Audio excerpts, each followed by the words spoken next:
comfortable with using that gravel, leaving that pile of gravel there, and then that gives Western Oil an option to use that gravel. I then received a email for an agreement from James Franklin, and he wanted to move forward with using that gravel for their access road, that 6,000 cubic feet. I responded, I denied that, and the reason I did is that puts about 320, 330 belly dumps that would come down from the Mount Hamilton, heading north on WP5, intersecting the highway, turning down 1177, traveling down 1177, and then dumping that gravel for their access road. To me, that's going to continue to create a problem with our other roads. I mean, it serves their interest, but it does not serve ours, so I denied it. Our district attorney then wrote a letter to James Franklin and making suggestions that, and I had a little misunderstanding on this, because the money specifically, the 200,000 is to be used if they're denied or we have for emergency repairs or for repairs after they leave. Not to draw from that money right now to start those road repairs. Okay? Okay, so Mike came up with an email and just suggested to James, this is what you need to do to establish some kind of an account where the road department can use that funds for repairs of it. And to my knowledge, we have not had a reply back on that. Is No, that I got a reply back. James said he'd prefer to use the bond we have to repair the roads now. And that makes sense that, I mean, from his position, he'd prefer to use it, but that's, the purpose, if you all recall, was should they pack up and leave, we'd have something to go down there and clean up our road before we turn back over to BLM so they don't go after us. I suggested to James that we set up the hourly and the material and he just pays actual cost of the county and we can start helping them, you know, until they get a road contractor in place, but that has to be paid on a monthly or every other month basis within 60 days or something. I don't know if he's inclined to do that yet or not, but those discussions are happening. I mean, we have the gravel, we're ready to go. I just don't think it was the commission's intent to use that bond. Bond is something you leave until the project is either over or they go bankrupt and leave. Right. It's our insurance, right? Yep. It's not much of it at that. Like a security deposit. Yeah. Yeah. I mean, we told them that we would use it and we would invoice against it, should they leave, you know? But that was still the intent at the end of the project. Yeah, it seems to me, bill as you go, give them some kind of 30 or 60 day lead time on making sure it's paid, and probably some teeth in it that says, you know, if it goes even one billing cycle without being paid, game over. Yeah, we just don't have that agreement in place right now. What we're trying to avoid is the taxpayer paying for Yeah. their project. Right. And that's why, I don't know. I appreciate the Yeah. letter. It was great that Mike intervened and sent that to him. And then I had sent out some emails, because one of the things that's been talked about in the meeting is establishing a well on 1177. We have made the application to the BLM to get that well going, but they would like to see the application to the state for water concurring at the same time, okay? Where are we at with that, Bill? So, I received an email, I'm sorry, I was gonna say, isn't there two, one for temporary, correct? and then the second one is for permanent? So that we can, okay. So, so I reached out to Basin Engineering, and, what is the process, because I don't know, to get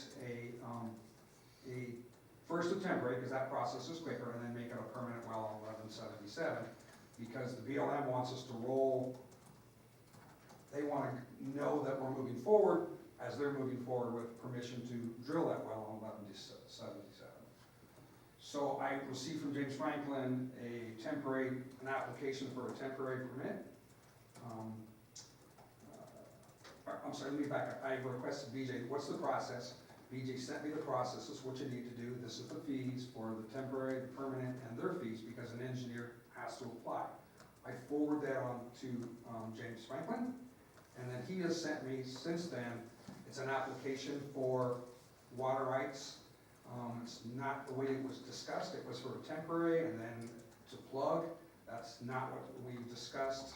First off, we have no funds available to work with BJ. I mean, that's what he committed to do, to pay for those, for that application, to pay for that engineering service, and to drill the well.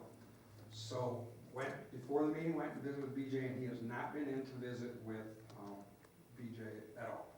So there's been no communication. So we're kind of held up here. BLM's waiting for us to make sure we're going forward. I'm waiting forward to them. And he did send me a map with the application, everything in place, but that's not the commitment. That is not, and there was never a commitment that we wanted to have it a temporary, and then the county be responsible for plugging it. That is nothing that we've discussed. Okay? And then as far as the Mount Hamilton, we're ready to roll on that one. We've got Martin and Bryce, the electrician, with maintenance. He's out there today. We need to do a road access agreement if we want to use that water at Mount Hamilton. That should be good to go shortly. We're making sure our pump, our generator will work for it. But we're going to proceed with repairs on WP5. It's a standard county road. This is the time of year when we get a little bit of moisture that we traditionally do those repairs. And most importantly, it's that north-south corridor for that valley. So I don't want to delay on those as well. I have a quick question. How has that sealant, Gorilla Glue, Guk, or whatever it was? It's not. It's not. Yeah. Yes. The only, Can you tell it was still? no, the only way, if you were to travel down that road right now, the only way that you could tell that they applied it is they just left their containers out there Oh, alongside that. I'm not surprised. Yep, okay. Is, or if you're, just want to see if James is on the phone, or anyone with Western Oil. And Anybody on the phone from Western Oil? James, are you on there? I don't hear anybody. I'd like to hear a little something from BLM. Jared, are you on the phone? Jared or anybody from BLM? I don't see anything there either. Yeah. Okay, well, we'll just have to leave it at that. And I reached out to the investor, or whatever, he was supposed to call me last Thursday or Friday, with getting the rest of the 300 for this, and never followed back up with me as well, so I'm sick and tired of this, so I'm gonna vote to put the nail in the coffin and let Bill loose with the 200, because frankly, the poor sheep herder, he had to take his, sheep to different pasture this year, and then he called me, he still needs access in that in March or April, when he moves his herd to the north, so we need to get going on this.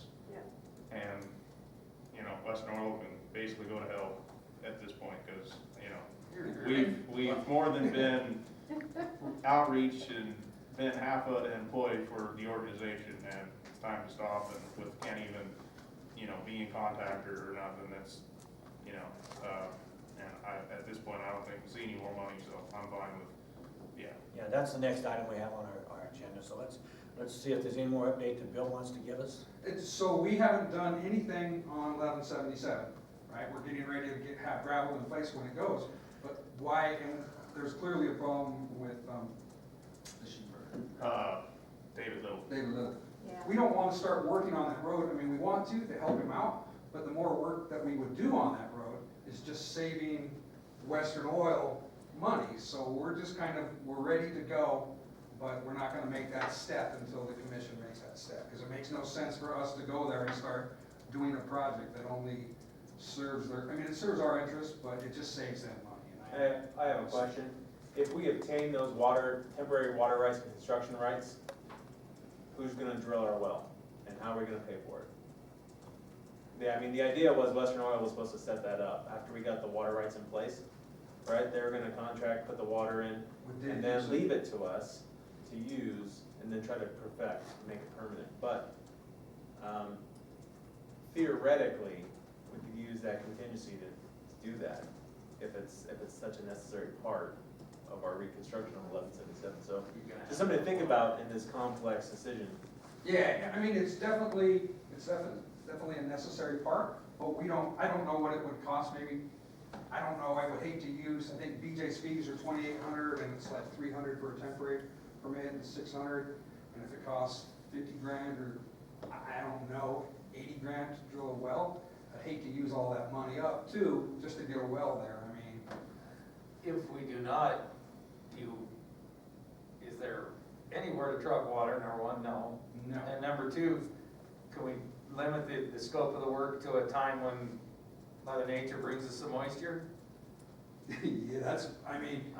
It's been so dry, I hate to say that we're gonna sit and wait on that and And I not be able to do it either. And I don't think we should, I think we should start, obviously, we have other priorities, and if snow comes, it changes everything, but I think we should start moving forward with doing some of this work based on what the commission does today, and if we don't have water, just let us roll with it and see how it works out. If we find down the road, like, this is not gonna work without water, then we'll regroup and come before the commission and maybe use some of those $200,000 to get a well and apply. Bill, didn't you say you could use that water north and on White Pine 5? Having that source right there, wouldn't it benefit our other roads as well? Absolutely, absolutely. So it's not a bad idea. Yeah, Elko Mine, so from the Mount Hamilton mine, if you come down, if you're heading north, south on WP 5, and cut across that 1204, and work your way back towards the oil well, that section of 1177 that's closed, the oil from that point to Mount Hamilton versus from the Mount Hamilton mine back around the other way, down the highway, is about the same mileage.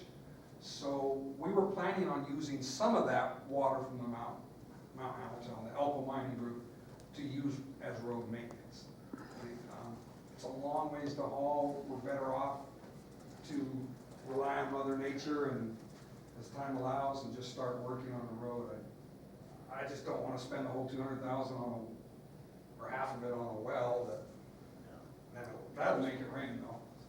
So here's my thoughts is if we don't, close the road or terminate this, then he can't access the 200. So in order for him to access the 200, we have to, cut it off now. And then Yeah. I think, is that correct, Mike? It is, well, yes, and then theoretically, they could show back up and say, hey, you guys understand you got your water rights approved, we're mobilizing, and we're gonna pay for all this installation, would you consider re-entering into a road agreement with us?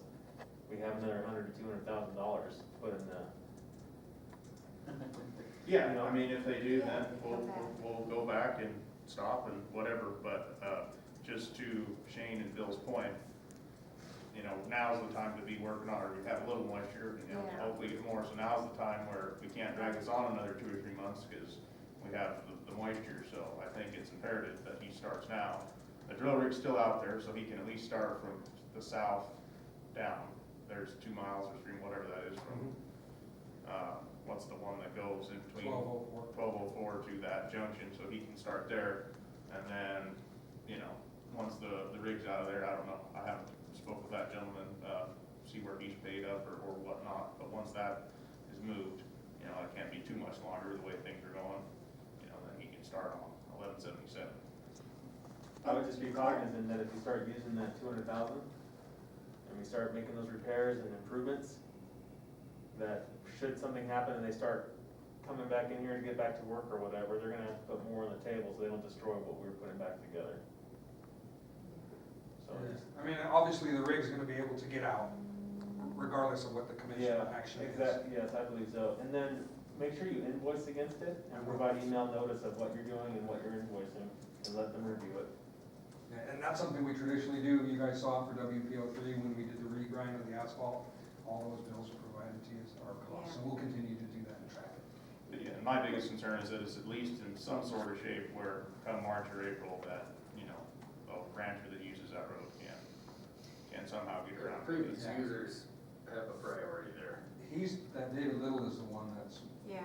he's the one that's inconvenienced, he really is. Yeah, so that's my concern is that we just need to get, if it was just for hunters or something, then I'd say, well, let's see where we go here, but where economically damages it, we need to do something. More, Would you clarify for me, has a temporary well application been sent in? No. Okay. So that would be, if we wanted, would be incumbent on us to do that. Yeah, maybe once we do this, Bill can take the $4 or $5 grand and get that permitting done Yeah. through Basin, and then at least we have the permitting done. And then if Western Oil does show back up, you know, we'll hold off on doing the well for now, and then, you know, see what our winter brings, and then if Western Oil does show back up, you know, they can pay for the well, and if not, you know, then we'll see where we're at. Is the road good enough, is it not good enough? But at least have the permit done. Yeah, and because BLM wants that application, they want us to do both things concurrently, so we can Right. use some of that 200,000 to start that process. Right. Now,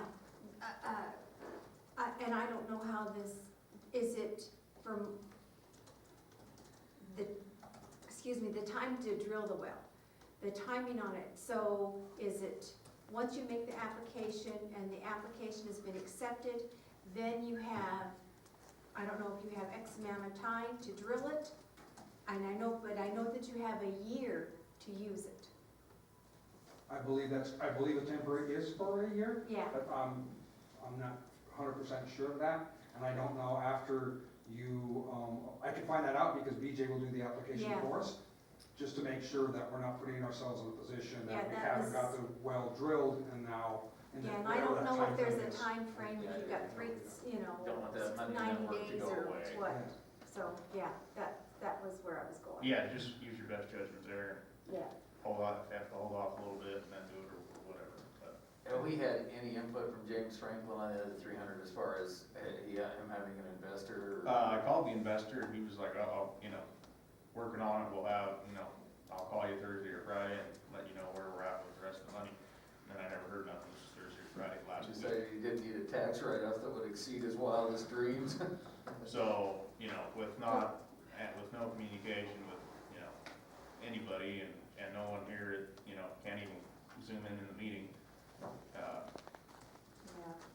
so just for my, because I'm kind of in a fog here, are we going to tap into the $200,000 to start this well process and go ahead and? I think based on your, Yeah. I think it's okay on the agenda, Mike, once that we. Well, it's start not that necessary, process. it's not really necessary on the agenda to do it. I just wanna make sure that, of what we're doing here, so my mind is, we're gonna go ahead and utilize part of that $200,000 to pay for like the BJ and some of the other The stuff well, there. Temporary and permanent well. So we're gonna tap into that money, whatever we don't use, we'll continue to let you guys work, and as we progress, we'll either use all that up, or let those guys will start to put their money back in, am I right? So this is just an update, Bill, just update. Right, I know, So we're but not Yeah, taking but any not action gonna- right No, now. but I wanna know what, Yeah. Yes, I mean, what our that's, plan is. yes. So we're gonna tap into the, just bottom line, let's clear it up. We're gonna tap into the 200,000, do whatever is necessary. After Yeah. we Okay. approach determining. That's Correct. just, so And- when we get ready to do it, I just wanna be clear in my own mind. And I don't have the agenda in front of me, is it, It's to terminate and then to close. yeah, because I would hate to see that we start doing these repairs Did you and then wanna they're look all of at a sudden, no, I got it, thank you. Okay. And that they're continuing to work down that road, it's like, well, that didn't really help us, you Yeah. know? Right. Obviously, I recognize that the drill rig has to get out of there, and that's gonna continue to be a problem, but. Now, is So- there a window of, a gap, when we terminate this agreement, is it incumbent upon like 30 days notice? So we have to wait 30 days before we can? No, terminate these are a the- formal agreement and arrangements with the road department, so it's terminated effective immediately. Immediately, okay. Especially with the resolution you're gonna pass on item 3. All right. Okay, I haven't read it. So- Does it allow X amount of time for them to get their property out of there? So by law, they, have- even if the road's closed by law, they are still allowed to move the equipment out. Well, I know they are, but for us to do what we need to do, they would need to get it out of there too. Fairly, responsible time. Well, and I mean, the gentleman at the drilling company is very, very good and all willing to work with us. It's just, he's got his contract with Western Oil, so unless, if they do truly have him paid up, things get complicated, because then he can't just leave until that clock of the payments run out, then he can take the rig, and if he, then he, so there's kind of Yeah, a that's what I puzzle was piece case, but is, you know, he'll definitely work with us and there'll be no issue there, once things, you know, assuming things unravel on his contract with Western Oil. And it's kind of my understanding that a month from now, Western Oil could come back with a road agreement and say, this is what we'd like to do, and to continue, I don't know why they would at that point, but, you know, to continue maybe drilling those other holes or something like that, if that rig's still gonna be there. They can just come over the road agreement. $300,000 check, he's in the game. You know? Yeah, I mean, we're not shutting the door, we're just allowing Bill to start, because, you know, we have to. Right, okay. Thank you. Is that it for your update on that, Mike, Bill? Okay, we're gonna go to, number 2 on page 4. Number 2 is discussion of possible action. The approval to terminate the road agreement with Western Oil and their failure to provide the balance of the bond within the agreed terms and/or to discuss an extension of the terms with modified conditions upon additional proof of good faith. That's where we're at right now. Move to approve. Okay. You were gonna terminate the road To agreement? terminate. Yep. Second. Oh, sorry. That's all right. Don't. Motion by Travis, Yep. and to terminate, a second by Shane. Any further discussion? All those in favor? Aye. Opposed? None. Pass unanimous. Thank you. Okay, now we're on to number 3. Number 3 is discussion for possible action of approval of resolution 2020-48, a resolution of the White Pine County Board of County Commissioners declaring its intent pursuant to NRS 405.010 to immediately order the closure of County Road 1177 from its inception at Highway 50, continuing south until its intersection with County Road 1204, and to order the immediate closure of the entirety of the County Road 1204 to prevent further catastrophic environmental and infrastructure damage to those county roads due to the dry conditions and heavy machinery traffic, as well as provide notice to the public of the closure penalties, fines, and the potential liability for defiance of this order, and to direct the county road department to place barriers, signage, and copies of this order and resolution at access point to this section of county road. Move to approve. That was a mouthful. Okay, a motion by Travis and a second by Ian. Any further discussion? All those in favor? Aye. Opposed? None? Passed unanimous. Okay. Item 4. Item 4 is discussion for possible action, approval of the minutes from the road commission meeting held October 28, 2020. Any additions, corrections, subtractions? No. Anything? I'll go ahead and move to approve the minutes, the road commission meeting. Okay. Second. Motion by Lori and a second by Travis. Ian, excuse me, get you two mixed up. Let's take a quick 3 or 4 minutes. and we'll- Okay. All those in favor? Aye. Opposed? None. Pass unanimous. Okay, we got 10:30 with Jeremy, so let's take 4 or 5 minutes and come back and we'll be right on time for our 10:30. They did, You did? Oh. yeah, Okay. they're on time for this. Hey, buddy. Good. I don't know, I guess you just wanna reschedule that? Yeah, I just didn't know when we'd all be back, so. It's not we, Yeah. it's not we getting that. This has been a Georgetown production. George Chachis reporting.